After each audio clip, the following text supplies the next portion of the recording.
हाँ। अब तो सुबह हो गई।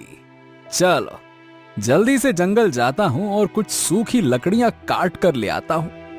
हाँ, अभी तो घर में कुछ खाने के लिए भी नहीं है। लकड़ियां बेचकर जो भी पैसे मिलेंगे उन्हीं से अनाज ले आऊंगा। चल भाई भोला, जल्दी से चल, आज बहुत काम है। इतना बोलकर भोला कुल्हाड़ी को पकड़ता है और जंगल की तरफ चला जाता है। चलते चलते भोला जंगल में पहुंच जाता है और सूखी लकड़ी ढूंढने लगता है। हाँ, अरे यहाँ तो एक भी सूखा पेड़ नहीं है जिससे मैं लकड़ी काट सकूं। चलो जंगल के और अंदर जाता हूँ। भोला इतना बोलकर जंगल के और अंदर चला जाता है। तभी उसे एक सूखा पेड़ दिखाई दिया। अरे वाह, जिस सूखे पेड़ की तलाश कर रहा था वो आखिरकार मुझे मिल ही गया। हाँ, चलो अब जल्दी से इस पेड़ को काट लेता हूँ। भोला इतना बोलकर उस सूखे पेड़ के पास गया और उस पेड़ को काटने के लिए जैसे ही कुल्हाड़ी उठाया तभी उसे किसी के पुकारने की आवाज सुनाई दी, जैसे कोई बहुत अधिक पीड़ा से पुकार रहा हो। बचाओ मुझे, बचाओ मुझे, बचाओ मुझे, कोई मुझे बचाओ। अरे ये किसकी आवाज है? इस घने जंगल में भला कौन हो सकता है? लगता है कोई मुसीबत में है। चलो जरा देखता हूं कौन है। भोला इतना बोलकर उस आवाज की दिशा की ओर बढ़ने लगा। चलते चलते भोला एक कुएं के पास पहुंचता है। तब उसने देखा कि वो आवाज कुएं के अंदर से आ रही है। अरे ये आवाज तो कुएं से आ रही है। लगता है कुएं में कोई गिर गया है। चलो चलो चलो, उसे बाहर निकालता हूं। भोले ने कुएं में झांका तो उसने देखा कि एक आदमी उस कुएं में गिरा हुआ है और दर्द से तड़प रहा है। देखने में ऐसा लग रहा था जैसे वो कोई महाराज हो। ये सब देख भोला उसे कुएं से बाहर निकालता है और उसे पानी पिलाकर अपने घर ले आता है। अरे रे, तुम्हारा धन्यवाद, तुमने मेरी जान बचाई। नहीं महाराज, इसमें धन्यवाद की क्या बात हुई? अरे ये तो मेरा फर्ज था। तुम कौन हो और क्या करते हो? महाराज, मैं एक लकड़हारा हूं। मैं अपनी बूढ़ी दादी के साथ रहता था, जिनका स्वर्गवास कुछ दिन पहले ही हुआ है। इस तरह भोला अपने बारे में देवदत्त को सारी बात बता देता है। देवदत्त भोला की सभी बातों को ध्यान से सुनता रहता है। महाराज, आप कौन हैं? और आप उस कुएं में कैसे गिर गए? भोला के इतना पूछने पर देवदत्त ने अपनी बीती बात उसे बताते हुए कहा। मैं राजगढ़ राज्य का राजा हूं। मेरे राजकाल के दौरान में मेरे राज्य के सभी प्रजा बहुत ही सुख शांति से रहा करते थे। एक दिन, हाँ मंत्री जी, पता नहीं क्यों आज मेरा मन विचलित सा हो रहा है। अब क्या हुआ महाराज? आज अचानक आप ऐसी बातें क्यों कर रहे हैं? क्या बात है, मुझे भी बताइए। मंत्री जी, मुझे कुछ दिनों से ना बार बार एक ही स्वप्न आ रहा है और उस सपने में सभी प्रजाओं के रोने की आवाज आती है।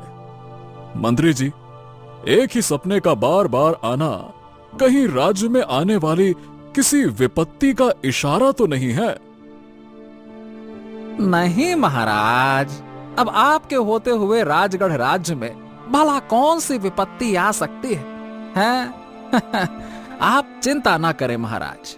मुझे लगता है कि आप कुछ दिनों से महल से बाहर नहीं गए हैं और राज्य का कार्यभार भी बहुत ज्यादा हो गया था। इसी कारण से आपका बस मन थोड़ा विचलित हो रहा है। चलिए महाराज, आज हम दोनों जंगल भ्रमण के लिए चलते हैं। आपके मन को भी अच्छा लगेगा और घूमना भी हो जाएगा। चलिए महाराज। ठीक है मंत्री जी, सही कहते हैं आप। बहुत दिन हो गए कहीं भ्रमण किए हुए। चलिए आज थोड़ा भ्रमण किया जाए। इतना बोलकर मैं उस दिन मंत्री के साथ जंगल भ्रमण के लिए चला गया। और चलते चलते हम दोनों जंगल के काफी अंदर तक चले आए। हाँ मंत्री जी, अब बहुत प्यास लगी है मुझे, और प्यास की वजह से मेरा गला भी सूख रहा है। देखिए, मेरे लिए कहीं से पानी की व्यवस्था कीजिए।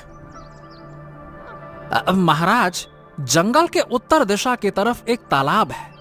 इसके अलावा इस जंगल में और कहीं भी पानी नहीं मिल सकता। ठीक है मंत्री जी, हम उसी तालाब की ओर चलते हैं।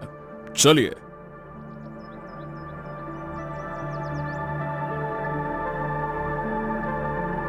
इस तरह हम दोनों बढ़ते गए और चलते चलते उस तालाब के पास पहुंच गए। अब वहां पहुंच के हमने देखा कि एक चील जो है वो सर्प को नोच नोच कर उसने घायल कर दिया। सर्प को इस हालत में देखकर मुझसे रहा नहीं गया। तब मैं उसके पास गया और उस चील को मार कर भगा दिया मैंने, जिससे उस सर्प की जान बच गई। अरे अरे अरे अरे, ये सर्प बेचारा तो बहुत चोटिल हो गया है। चलो, मैं इसको दवाई लगा देता हूं। इतना बोलकर मैं जंगल से कुछ औषधि पत्ते तोड़कर उसके जख्मों पर लगाने लगा। अब औषधि लगाते ही उस सर्प ने एक इंसानी रूप धारण कर लिया। मैं तो उसे देखकर हैरान हो गया। तभी वो बोलने लगा, मैं आपका आभारी हूं महाराज, आपने मेरी जान बचाई। अगर आप सही समय पर नहीं आते तो आज मेरी जान नहीं बच पाती। आपको बहुत बहुत शुक्रिया। नहीं राजन, ये तो मेरा फर्ज था। लेकिन आप कौन हैं और कहां से आए हैं? महाराज, मैं नागलोक का राजा नागराज हूं। कभी कभी मैं इस जंगल में विचरण करने के लिए आया करता हूं। विचरण करते करते मैं इस जगह पर आ गया। तभी उस चील की नजर मुझ पे पड़ गई। ये तो मेरी किस्मत अच्छी थी कि जो आप सही समय पर आ गए और मेरी जान बच गई। महाराज, अब आपने मेरी जान बचाई है तो मैं आपको कुछ भेंट देना चाहता हूं। मेरी तरफ से ये भेंट आपके लिए है महाराज, स्वीकार कीजिए। तेरे चेहरे दा होया मैं रोज, for my rose। पर रोज कहाँ है? ये रहा। नहीं नहीं नागराज, आपकी जान बचाने के बदले में मैं आपसे उपहार लूं? नहीं नहीं नहीं नहीं नहीं नहीं, ऐसा कदापि नहीं हो सकता। नागराज, हमारे महाराज ऐसे ही हैं जो सबकी मदद तो करते हैं, लेकिन उस मदद के बदले कुछ भी लेते नहीं हैं। हमारे महाराज को किसी भी प्रकार का लोभ नहीं है। हाँ हाँ, मैं जानता हूं कि महाराज के मन में किसी भी प्रकार का कोई लोभ नहीं है। इस मणि को पाने के लिए तो कई लोग अपनी जान तक दे देते हैं, लेकिन इसे हासिल नहीं कर पाते। लेकिन महाराज ये सब जानते हुए भी इसे लेने से इनकार कर रहे हैं। वाह महाराज, आप इसे कोई उपहार न समझें, आप इसे हमारी मित्रता की निशानी समझकर रख लीजिए। हे नागराज, मुझे पता है कि अगर मैं चाहूं तो इस मणि से बेशुमार दौलत हासिल कर सकता हूं, मगर मैं ऐसी दौलत नहीं लूंगा। मैं तो बस अपनी मेहनत और ईमानदारी से जो मिल रहा है उसी में खुश हूं। मगर हाँ, आपके इस मित्रता के निशानी को मैं अपने अंगूठी में जड़वाकर हमेशा अपने पास रखूंगा। मित्रता सभी चीजों से बढ़कर है। इतना बोलकर मैंने उस मणि को नागराज से ले लिया और अपने राजमहल लौट गया। नागराज की दी गई मणि को अंगूठी में जड़वाकर मैं हमेशा उसे अपने पास ही रखता था। एक दिन जब मैं राज दरबार में अपने सह मंत्रियों के साथ बैठा था, तभी मेरे राज्य की प्रजा के कुछ लोग रोते हुए राज दरबार में आ गए। हमें बचा लो महाराज, हमें बचा लो महाराज, हमें बचा लो महाराज, हमें बचा लो महाराज, हमें बचा लो महाराज।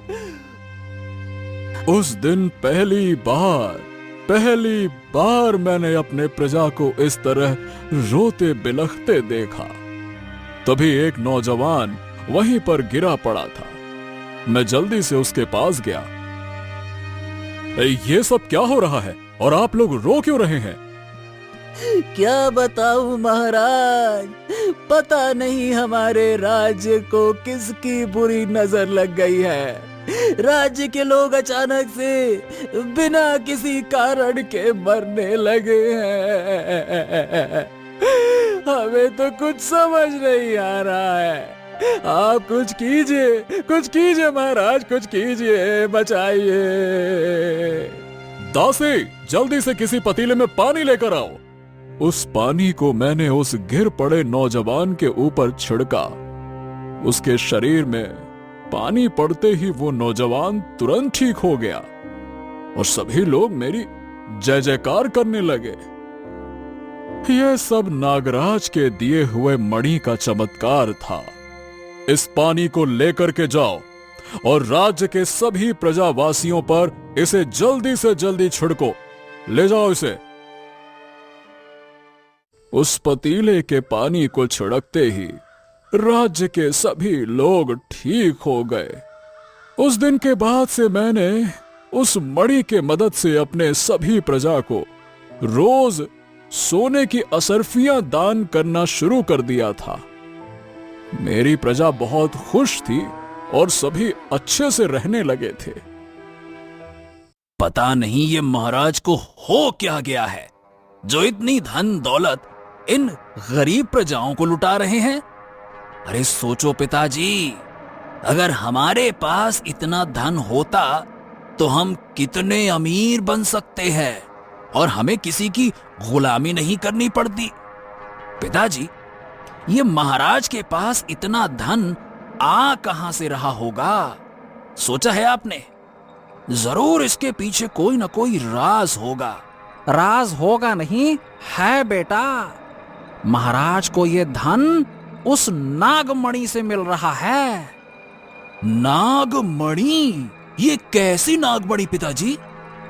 उस दिन मंत्री जी ने अपने पुत्र को सभी बातों को बता दिया। अच्छा, तो ये राज है। पिताजी, अगर हम उस नागमणि को महाराज से छीन लें तो हम भी जितना चाहें उतना धन उस नागमणि से प्राप्त कर सकते हैं और इसके बाद आप महाराज बन जाओगे। पिताजी, जरा सोचो। हाँ, तुम सही कह रहे हो, लेकिन इसके लिए हमें पहले राजकुमार को मारना होगा। राजकुमार के मरने के बाद महाराज एकदम से टूट जाएंगे, जिससे उन्हें मारने में और आसानी होगी। उसी रात को मंत्री और उसके बेटे राजवीर ने कुछ सैनिकों के साथ राजकुमार के कक्ष में घुसकर उसे जान से मार दिया। अगली सुबह मैं राजकुमार के कक्ष में गया तो राजकुमार का ऐसा हाल देखकर मुझे बहुत दुख हुआ। क्या बताऊं? फिर तभी एक सैनिक मेरे पास आया और बोला, महाराज, रात के समय में मंत्री और उसके बेटे राजवीर के साथ कुछ सैनिक राजकुमार के कक्ष में आए थे। महाराज, मुझे तो ये सब कोई षड्यंत्र लग रहा है। आप बचकर रहना महाराज। ये मंत्री और उसके पुत्र ही है जो हमारे खिलाफ षड्यंत्र रच रहे हैं। आखिर मंत्री ये सब कुछ कर क्यों रहा है? कहीं ये सब इस नागमणि के लिए तो नहीं है?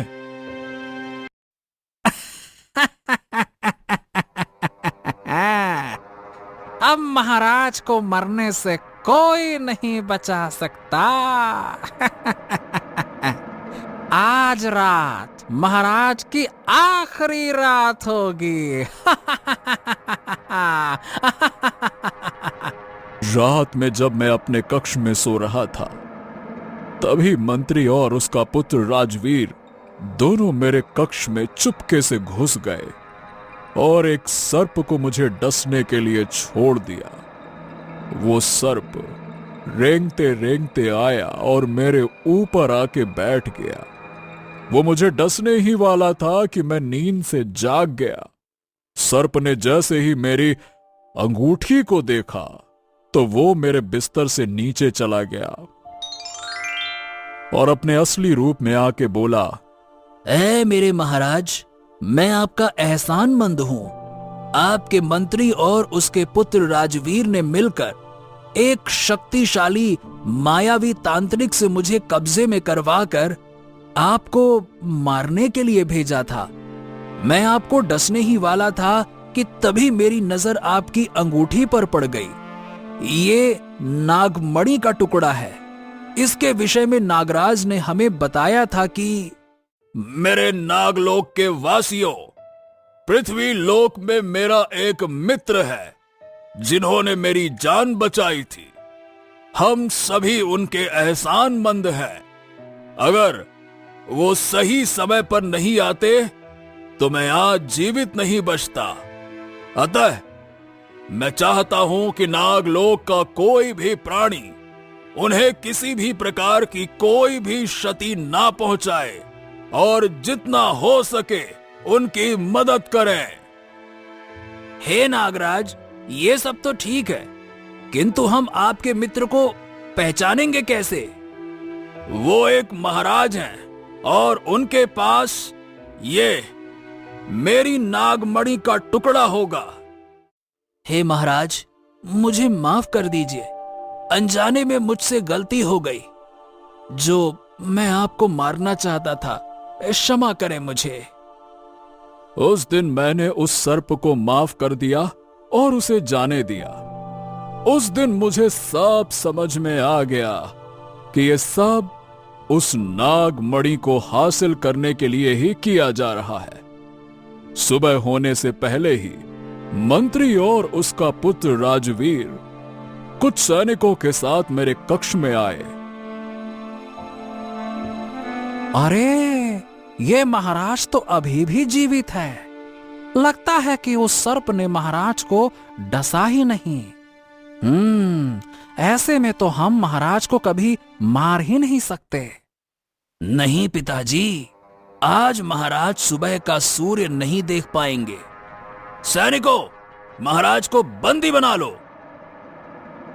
मुझे बंदी बनाकर वो लोग जंगल में ले गए और कोड़े मार मार कर मुझसे पूछते रहे, बताओ महाराज, कहाँ है वो नागमणि?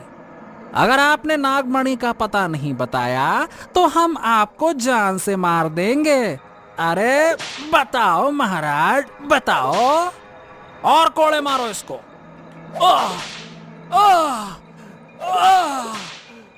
मार डालो, मेरे टुकड़े टुकड़े कर डालो। लेकिन तुम लोगों को उस नागमणि का पता कभी नहीं बताऊंगा। नहीं बताएगा, नहीं बताएगा। बता, बता नागमणि कहाँ है? बता। हाँ, बस करो बेटा। अब इसे और ज्यादा मत मारो। अगर ये मर गया तो नागमणि हाथ से निकल जाएगी। छोड़ दो इसे। हाँ, ठीक है पिताजी। लेकिन ये महाराज कुछ बोल क्यों नहीं रहे? राजवीर, जाओ पता करो कि महाराज की सांसें चल रही हैं कि नहीं। पिताजी, महाराज की सांसें नहीं चल रही हैं। लगता है महाराज मर गए। देखा तूने? अरे मैंने पहले ही कहा था तुझसे कि इतना मत मार। ये क्या कर दिया तूने राजवीर? अरे महाराज मर गया तो हमें नागमणि का पता कैसे पता चलेगा? अब भला मरा हुआ इंसान नागमणि का पता कैसे बता सकता है पिताजी? अब नागमणि के ख्याल को छोड़ दो और जो मिल रहा है उसे देखो। यही है और क्या है। तुम्हारे कहने का क्या मतलब है?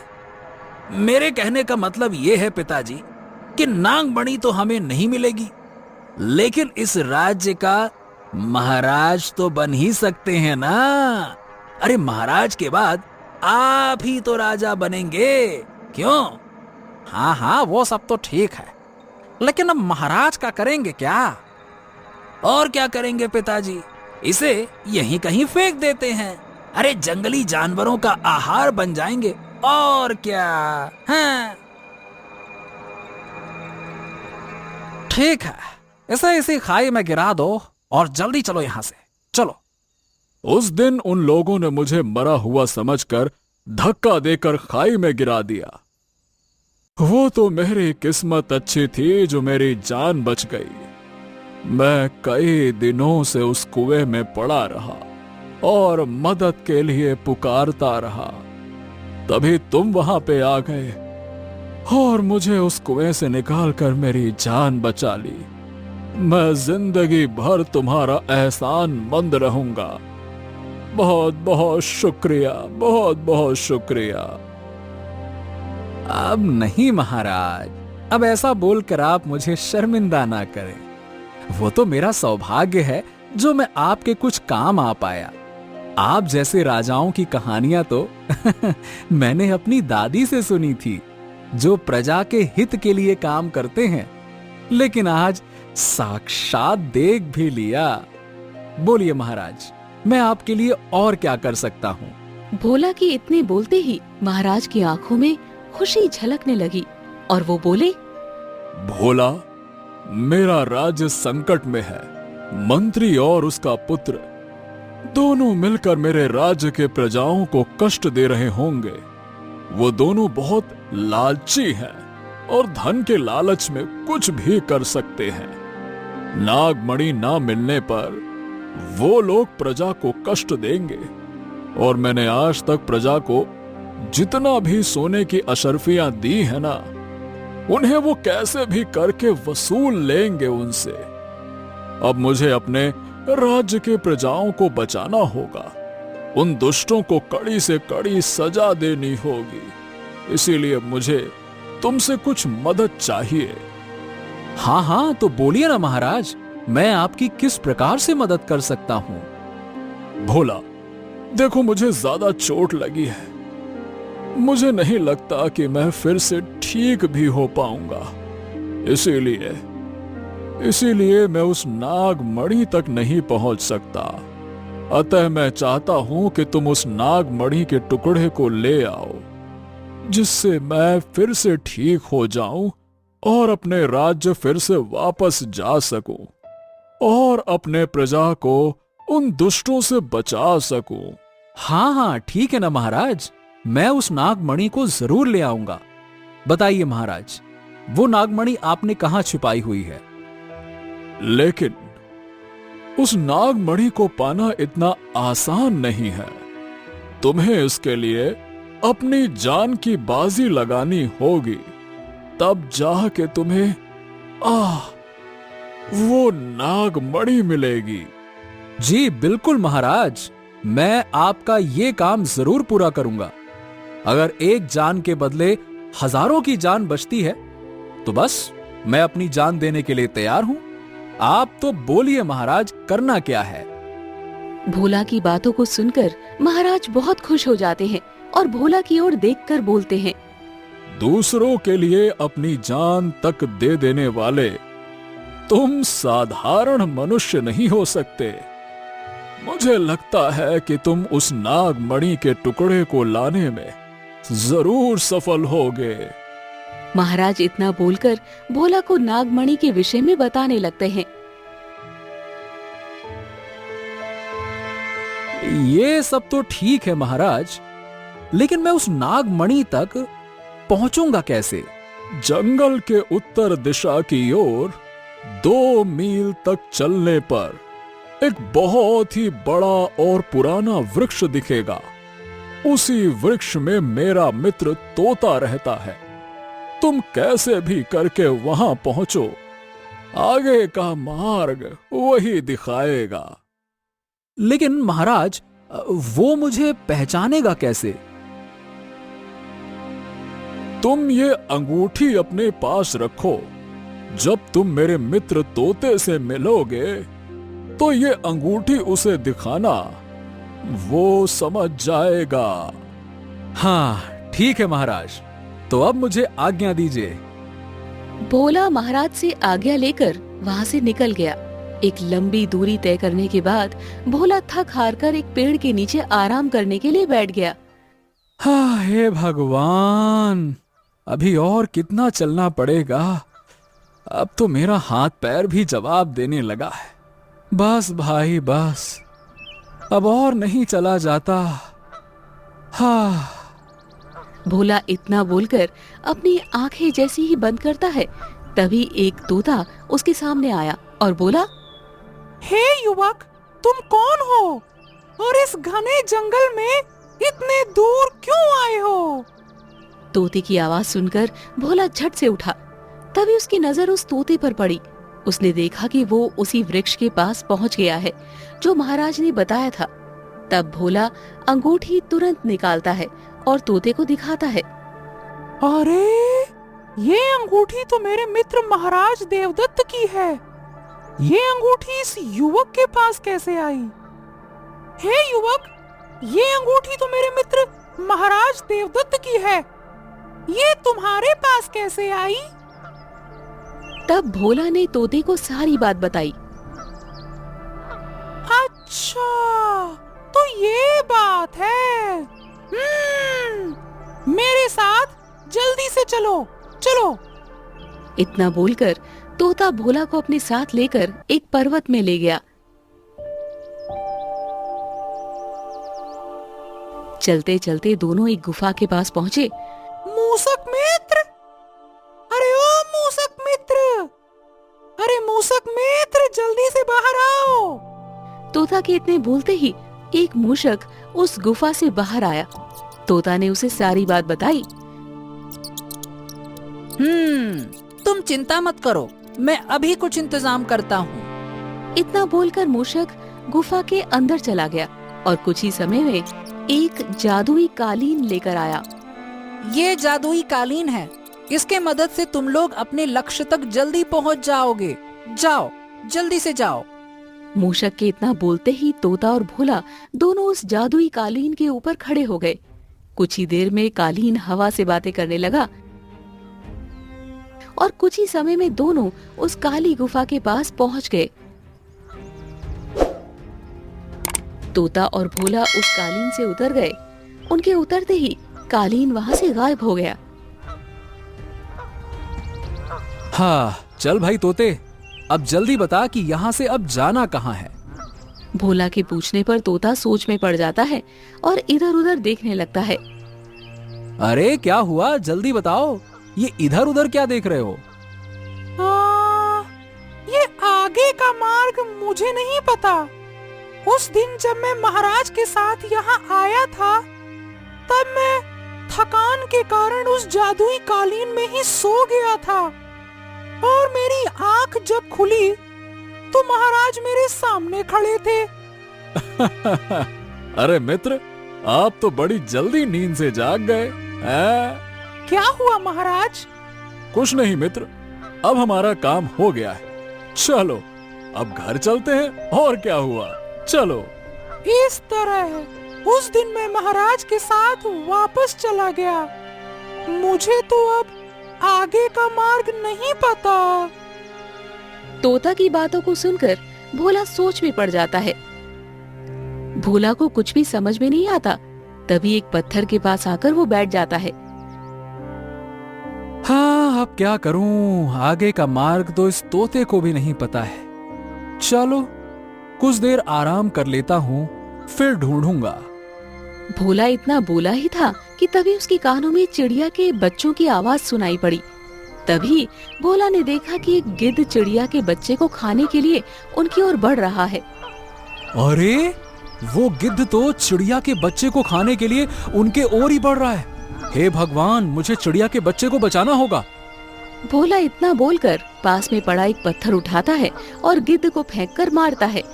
पत्थर लगते ही गिद्ध तुरंत मर जाता है। ठीक उसी समय उन बच्चों की माँ वहाँ आ जाती है। तुम्हारी मेहरबानी का धन्यवाद युवक। अगर तुम सही समय पर नहीं आते तो आज मैं अपने बच्चों को खो देती। इसमें मेहरबानी की कोई बात नहीं चिड़िया रानी, ये तो मेरा फर्ज है। पर युवक, तुम कौन हो और यहाँ क्यों आए हो? चिड़िया के पूछने पर भोला ने उसे सारी बात बताई। अब यहाँ तक तो आ गए, लेकिन आगे का मार्ग ये तोता भूल गया। अब क्या करे?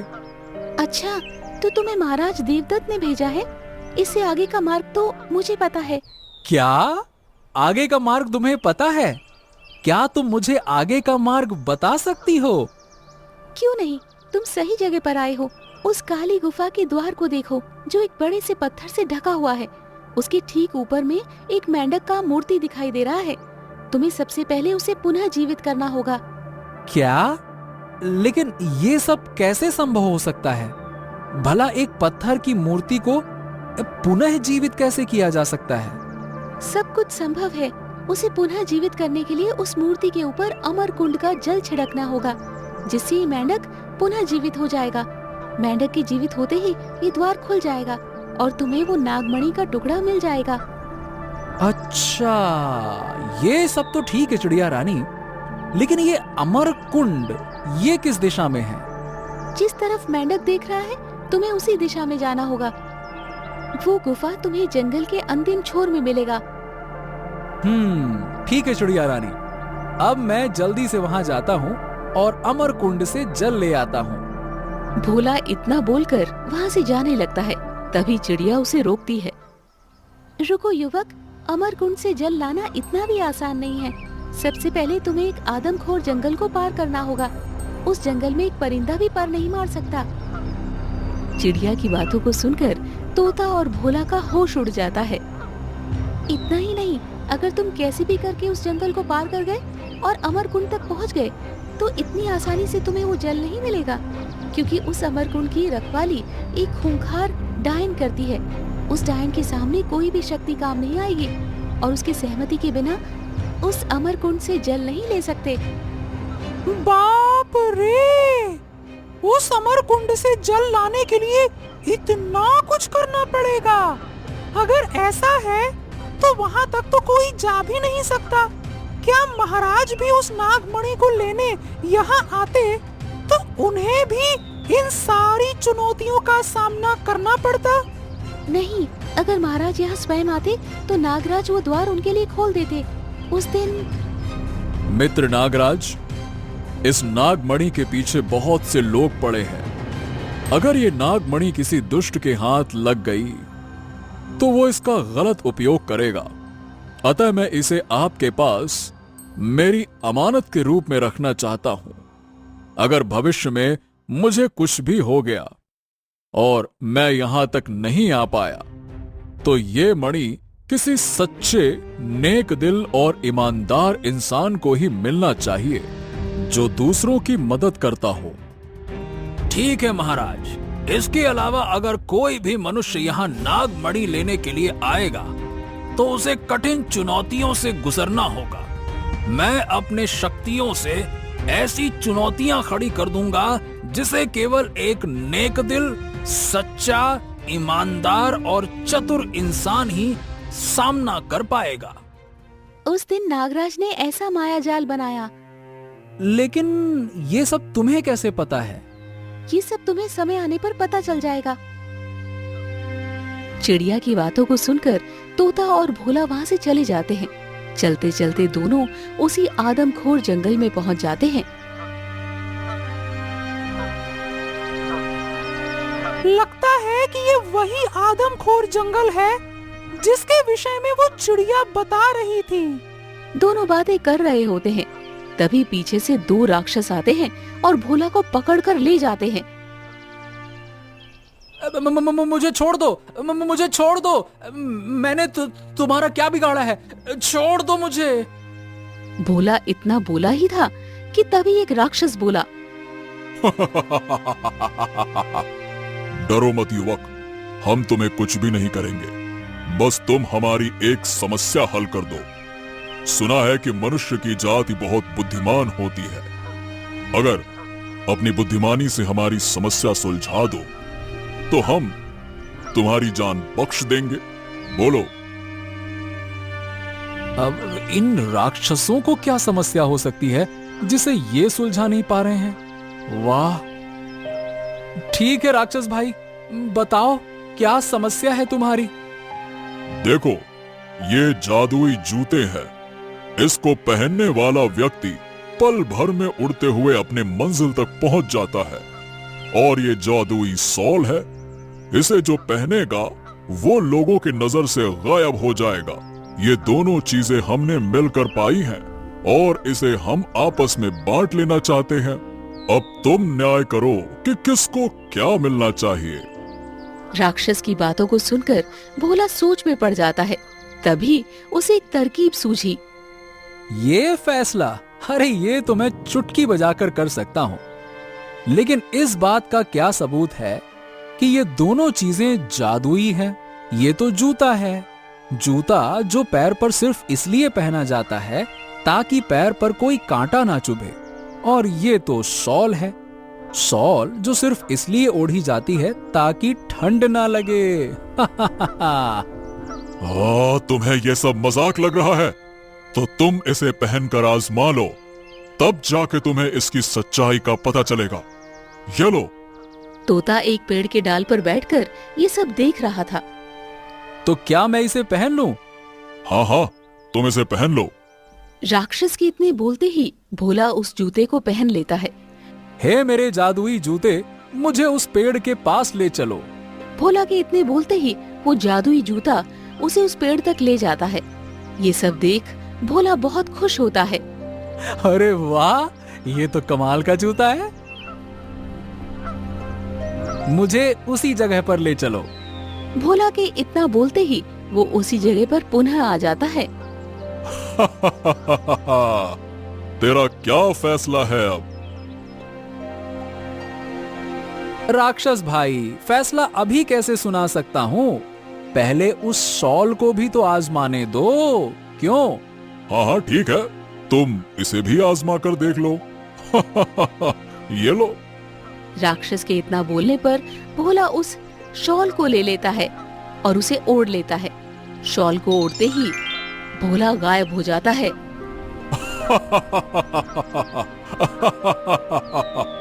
क्या मैं दिखाई दे रहा हूँ? नहीं नहीं, तुम नहीं दिख रहे। हाँ, तो अब मैं अपना फैसला सुनाता हूँ। मैं अपना काम पूरा करके जितनी जल्दी हो सके वापस नहीं आऊंगा और तुम दोनों को तुम्हारी ये चीजें कभी नहीं लौटाऊंगा। अब मैं जा रहा हूँ। इतना बोलकर भोला वहाँ से भाग जाता है और वो दोनों राक्षस एक दूसरे को इसका दोषी समझकर एक दूसरे को मारने लगते हैं और मारते मारते वहीं पर मर जाते हैं। अब तोता और भोला उसी जंगल के पास पहुँच जाते हैं।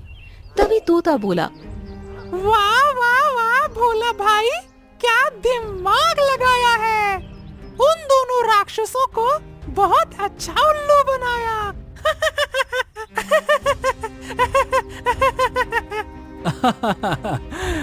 अब तो हम इस जूते और शॉल की मदद से इस आदमखोर जंगल को भी पार कर सकते हैं। अब जल्दी करो, हमें इस जंगल को जल्दी पार करना है। तुम जल्दी से इस शॉल के अंदर आ जाओ, आ जाओ। भोला के इतना बोलते ही तोता उस शॉल के अंदर चला जाता है। फिर भोला उस शॉल से अपने आप को और उस तोते को ढक लेता है। इस तरह वो दोनों उस आदमखोर जंगल को पार कर लेते हैं और डायन के गुफा के पास पहुंच जाते हैं। हाँ, लगता है ये उसी डायन की गुफा है जिसके विषय में वो चिड़िया बता रही थी। चलो जल्दी से इस गुफा के अंदर चलते हैं। इतना बोलकर दोनों उस गुफा के अंदर चले जाते हैं। गुफा के अंदर आया तो देखा कि एक डायन उस अमर कुंड के पास खड़ी थी। तभी तोता बोला, भोला तुम यहीं पर रुको, पहले मैं वहाँ जाता हूँ फिर तुम आना, ठीक है? ठीक है। इतना बोलकर भोला वहीं पर छुप जाता है और तोता उड़ते हुए उस डायन के सामने आकर एक पत्थर पर बैठ गया और उस डायन को देखने लगा। अरे मेरे राजा बेटा, तुम तो कितना सुंदर हो, कहीं मेरे लाडले को किसी की नजर न लग जाए। डायन अपने पुत्र को इस तरह लाड प्यार कर रही थी। तभी तोता हंस पड़ा। तुम कितनी मूर्ख हो जो एक पुतले को अपना पुत्र बोलकर ये पुतला तो काला है, भला इसे किसकी नजर लग सकती है? तोता की बातों को सुनकर डायन को बहुत गुस्सा आ जाता है। तुम्हारी इतनी हिम्मत कि तुमने मेरे पुत्र को पुतला कहा? जाओ, आज से तुम ही एक पत्थर का पुतला बन जाओ। डायन ऐसा बोलकर उस तोते को अपनी जादुई शक्ति से एक पत्थर का पुतला बना देती है। भोला ये सब देखकर सोच में पड़ जाता है। तभी भोला की नजर डायन के पुत्र पे पड़ी। उसने देखा कि वो सचमुच का एक पुतला था जो काले रंग का था। हे भगवान, ये कैसी मुसीबत में फंस गया मैं। ये डायन कितनी निर्दयी है जो एक छोटे से बात के लिए इस तोते को पलक झपकते ही पत्थर का पुतला बना दिया। अब मैं इस डायन से इस अमर कुंड का जल कैसे लूं? भोला मन ही मन ये सब सोच रहा था।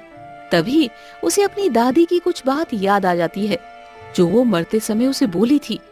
बेटा भोला, मेरी एक बात हमेशा याद रखना, कभी किसी का दिल दुखाने वाली बात मत करना और कभी किसी का बुरा मत करना।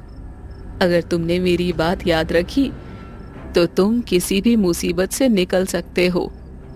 अपनी दादी की बातों को याद करके भोला को एक तरकीब सूझी और उस डायन के पास गया। अरे वाह माताजी, आपका पुत्र तो बड़ा सुंदर है। जरा दिखाइए ना मुझे, इसके साथ खेलना है मुझे। दिखाइए दिखाइए। इस तरह भोला उस डायन के पुत्र के साथ खेलता है और खेलते खेलते उस बच्चे की तारीफ करने लगता है। अरे वाह वाह वाह वाह वाह, ये बच्चा तो बहुत सुंदर है। इसके आगे तो चांद भी फीका लगता है। अरे ले कितना सुंदर है।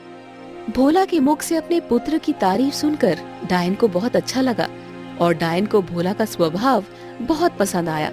तभी वो डायन भोला से पूछने लगी, तुम कौन हो युवक, और यहाँ क्यों आए हो?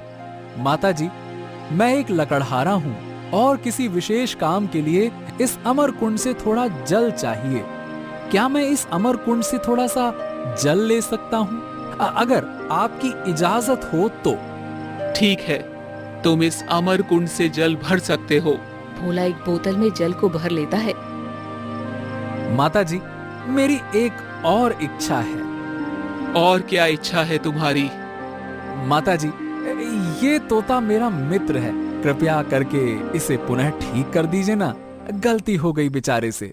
नहीं, मैं इसे कभी ठीक नहीं करूंगी। डायन तोते को पुनः ठीक करने के लिए मानती ही नहीं। फिर भी भोला ने उसे कैसे भी करके मनाया। अब तुम कह रहे हो तो इसे पुनः ठीक कर देती हूँ। भोला के कहने पर डायन ने तोते को पुनः ठीक कर दिया। फिर भोला और तोता जल्दी से उस काली गुफा के पास पहुँचे और चिड़िया के बताए अनुसार मेंढक की मूर्ति के ऊपर अमर कुंड का जल छिड़का। जल छिड़कते ही वो मेंढक पुनः जीवित हो गया और वो पत्थर का द्वार वहाँ से गायब हो गया। तोता और भोला दोनों काली गुफा के अंदर चले गए।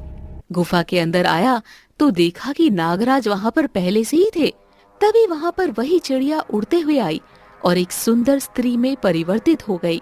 हैरान मत हो भोला, ये कोई और नहीं नागरानी है जो एक चिड़िया बनकर तुम्हारी मदद करने के लिए गई थी। स्वामी, अब आप भोला को वो अंगूठी दे दीजिए। हाँ नाग देवी, ये लो भोला, ये अंगूठी। तुम सचमुच में एक नेक दिल, सच्चा, ईमानदार और चतुर इंसान हो। आशा करता हूँ कि तुम इस अंगूठी का सही इस्तेमाल करोगे। जी नागराज। भोला उस अंगूठी को लेकर तुरंत महाराज के पास आ गया। महाराज ने उस अंगूठी को जैसे ही अपने हाथ में लिया तो महाराज पूर्ण रूप से स्वस्थ हो गए।